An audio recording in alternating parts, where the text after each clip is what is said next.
So we're just going to recap on the 7 principles of health. So number 1 is air. The Latin word for air, as Don teaches, is spirit. And in the Sanskrit, they refer to air as prana, or life force energy. And a lot of the reasons why we feel fatigued, or we don't sleep well, or we start to, suffer from respiratory conditions and things like that, is because we're not exposing ourselves to enough good, clean air. So some of the problems we experience if we don't, really get into electrified air is we get respiratory congestion, we get viruses, we're subjected to airborne pathogens a lot more readily.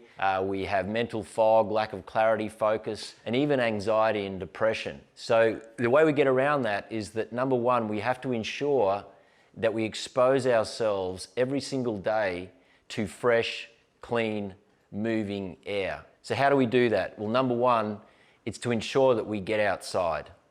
And we get out into the breezes. At night time, we crack our windows open. We allow that, outside air to circulate through the home.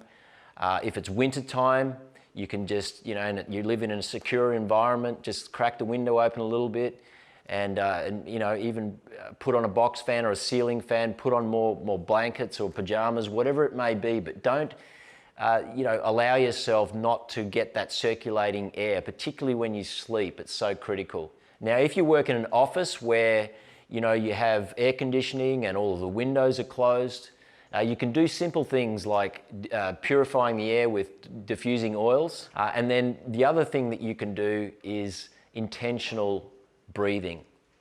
Now, what do I mean by intentional breathing? Now, we breathe around about 25,000 breaths every single hour, and we don't even think about it. And the reality is that, we can go days without food, we can go, weeks, or we can go weeks without food, we can go days without water. But the reality is we can only go for, pretty much a number of seconds or a minute without air. So it's something we take for granted. But the reality is that most of us breathe very, very shallow.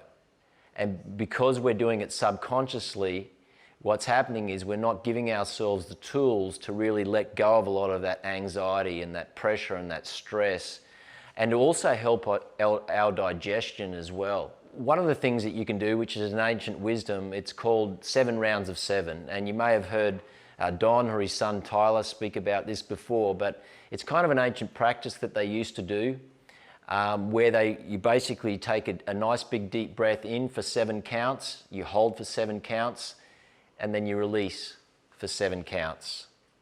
And then you hold for 7 counts, and then you breathe in for 7 counts, you hold, and so on. And you just do that 7 times. And what that does, well, first of all, if you do that after a meal, it's going to dramatically increase your metabolism and the digestive process. If you suffer from any kind of bloating or food coma type scenario, it's going to help to oxygenate your body and your brain and the digestive system. So doing it particularly after a meal, that 7 rounds of 7, can be really, really, really powerful. And if you find that 7's too much, then just start with 4 or 5 breaths and just follow the same process. The other thing, and it's something I like to practice every single morning, is just 3 or 4 or even 5 minutes of just quiet, intentional breathing or meditation. And it's best to always do that outside and just kind of get your morning fix of clean, fresh, oxygenated air first thing in the morning. And so you can just sit there, you can just, put on a little quiet music, you can practice a little bit of gratitude, whatever it is that kind of resonates with you, but just ensure that you're getting that good clean air and that you're spending some time really breathing intentionally. It's just so important.